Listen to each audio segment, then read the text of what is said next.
সকলোলৈকে শুভ সন্ধিয়া জনাই মই আজি আপোনালোকলৈ শিক্ষণীয় বাৰ্তা চেনেলটিত লৈ আহিছো কলা কচুৰ লট বুলিও কয় কিদৰে আমি বনাব পাৰো ৰেচিপিটো আমি কেনেদৰে খোৱাদ লগাকে খাব পাৰো আৰু খালে কি হয় আমি কলা কচুৰ এই যেটো লটি বুলি কয় বা লট বুলি কয় এটো আমি গুছাও কেনেকে ৰান্ধো কেনেকে মই হিয়া দেখাইছো মই এতিয়া ইয়াৰ উপকাৰিতা কি হয় আমি খালে ইয়াতে আমাৰ ক্যালসিয়াম লোহা আয়োডিন আৰু আহ থাকে ভিটামিন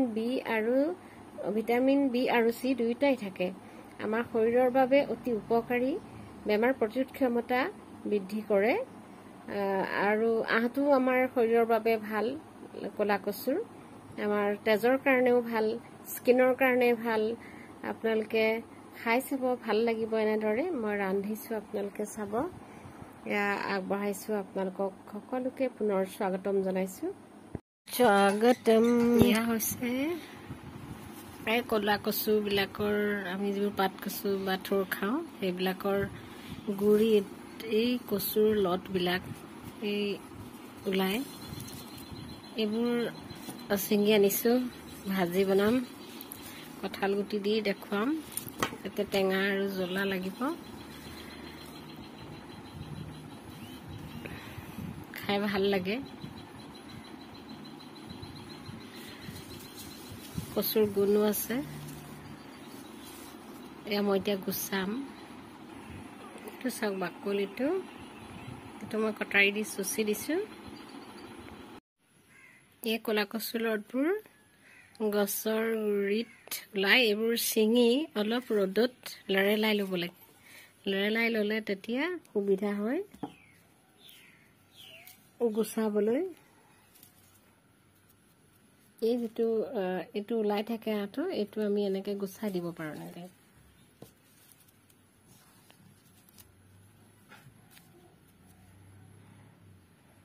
তাৰপিছত আমি এনেকে টুকুৰা টুকুৰ কৰি ভাঙি দিলে হৈ গ'ল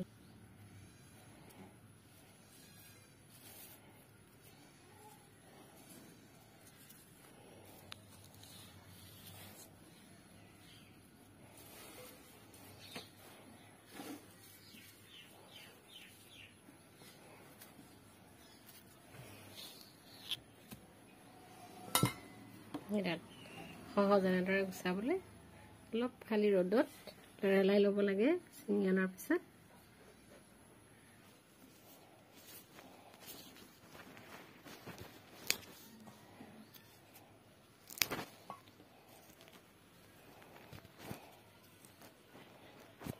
টান হৈছে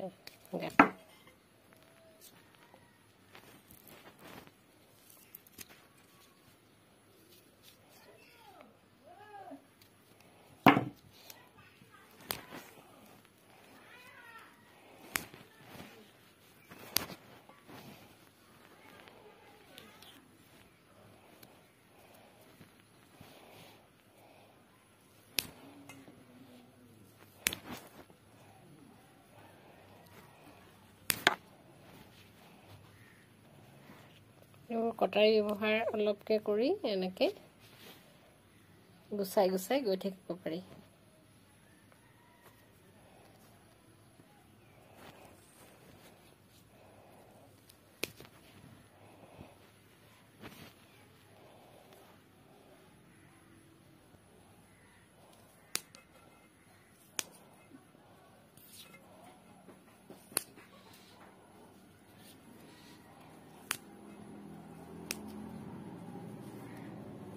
এনেদৰে সহজতে গুছাব পাৰি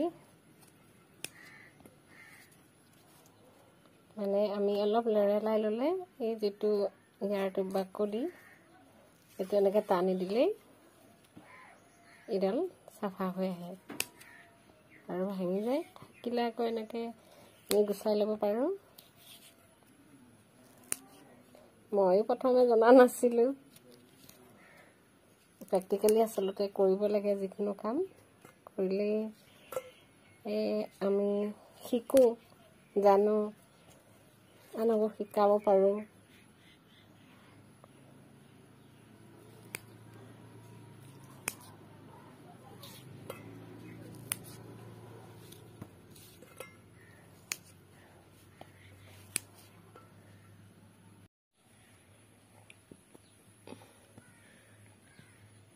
এতিয়া পাচলিতকৈ বাকলিহে সৰহ হয়।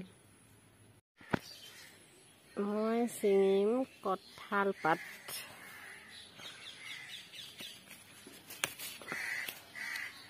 অলপ কোমল ছিঙিছোঁ।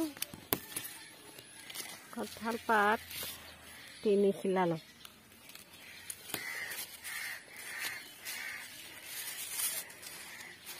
এই 3 খিলা পাত মই কচুৰ লতত দিম। মানুহে কয় কচুকে কাৰোবাৰ ডিঙিত খজুৱাই।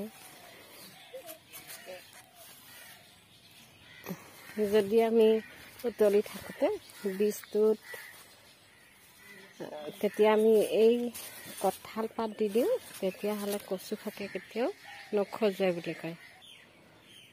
কচুৰ লত এয়া মই কাটি গুচাই ৰেডি কৰি থৈছোঁ।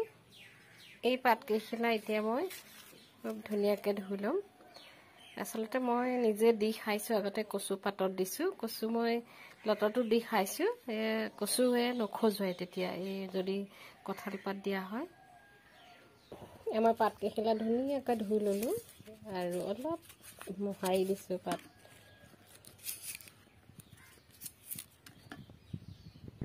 এতিয়া মই এইখিনি প্ৰথমে কেৰাহীত দি দিছোঁ।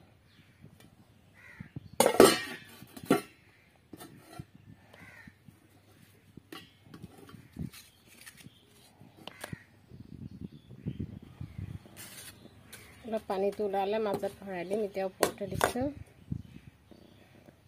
ইয়াতে মই অলপ নিমখ দি দিম। অলপ ঢাকোন মাৰি দিম।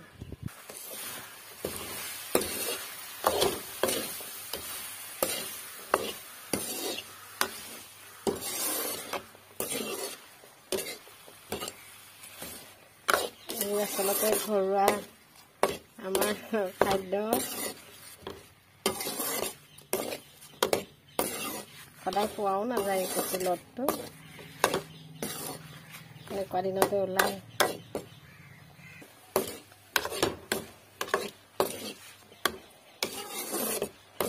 ইয়াৰ পৰা বীজটো ওলাইছে। কচু আমাৰ টনচিলৰ কাৰণেও ভাল, খাব লাগে। অলপ ডিঙিত ধৰিলে ভাল। নধৰাৰ উপায় কৰি আছোঁ। ইয়াতে অলপ মধুসোলেং দিব পাৰিলে বনাওঁতে টেঙা হয়, ভাল। জ্বলাটোতো লাগিবই। মধুসোলেং ঘৰত নাই বাৰু এতিয়া।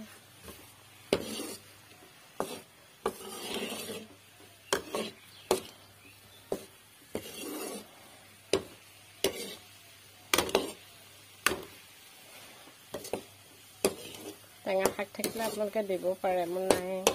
টেঙেচি থাকিলেও দিব পাৰে। এই আৰু বীজটো ওলাইছে কিছু, পাতটো অলপ সিজিছে আৰু মানে ইয়াৰ যিটো আঁহ আছে, আঁহটোতে বীজটো সোমাব। বীজটো সোমাই গ'লে খজুৱতিৰ পৰিমাণ কমি যাব।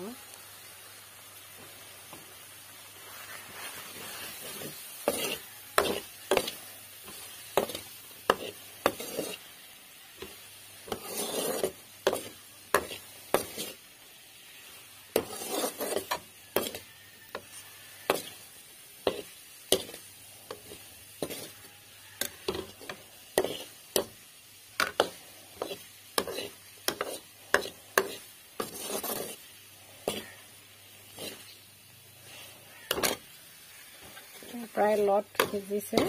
এতিয়া মই এই পাতকেইখিলা উলিয়াই পেলাই দিম।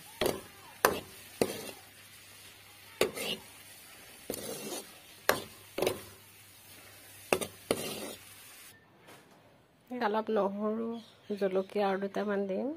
কঁঠাল গুটি লৈছোঁ আৰু পিঁয়াজ লৈছোঁ। এতিয়া পাতকেইখিলা মই উলিয়াই পেলালোঁ।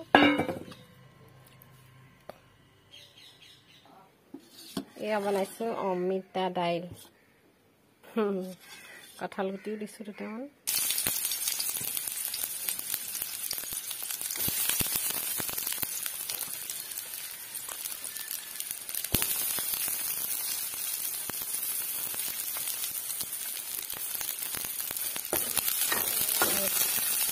তেল দিলোঁ, পকাই লৈ পিঁয়াজ দিলোঁ।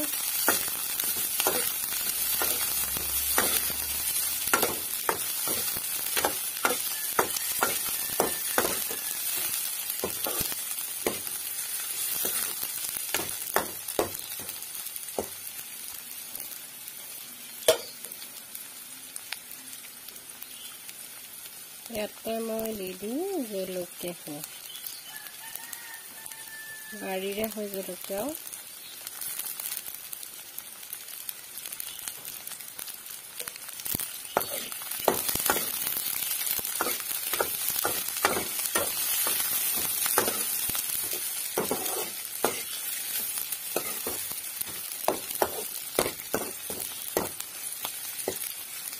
জলকীয়া দিলে জ্বলাটো বৰ বেছি অপকাৰো নকৰে। অকণমান ইয়াতে দি দিম পাঁচফোৰণ, চেণ্ট আহিব ধুনীয়া। অলপ দিছোঁ।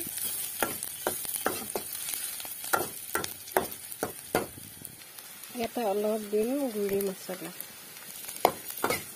মিক্স কৰি দিওঁ। ইয়াতে দিম নহৰু,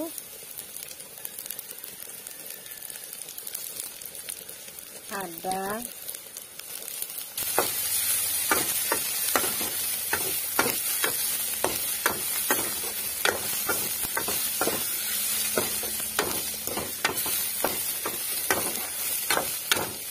ইয়াতে দিম কচুৰ লগ।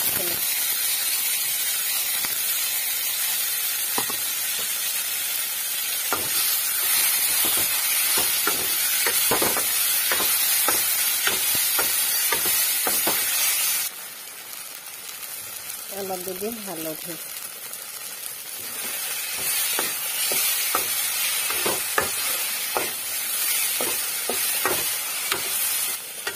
এইখিনি মই ভাঙি চব মিলাই তাৰপিছতে অলপ কঁঠাল গুটি বইল কৰি থৈছোঁ 10টামান, মই মিক্স কৰি দিওঁ। জুইটো কেতিয়া কম বেছি কৰি দিব লাগে জানে আপোনালোকে, দিব আৰু। এয়া প্ৰায় এতিয়া সিজি গ'ল।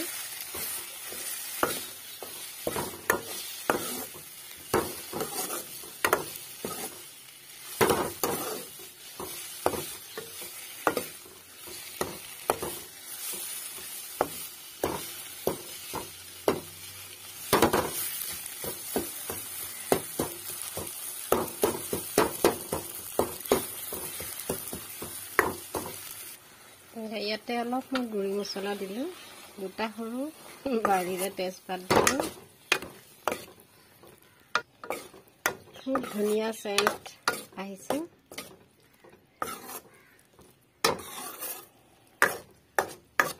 শুকান জলকীয়া, কেঁচা জলকীয়া আৰু আপোনালোকে বঢ়াই দিব পাৰে, আমি বেছি নাখাওঁ।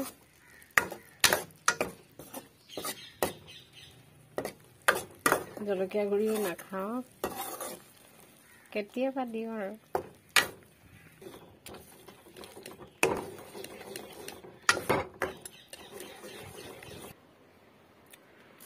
পানী টেঙা, ইলাচি নেমু, লগত ভাজি, অমিতা দাইল, তিয়ঁহ, পিঁয়াজ, মস্তি চেক, কল পচলা,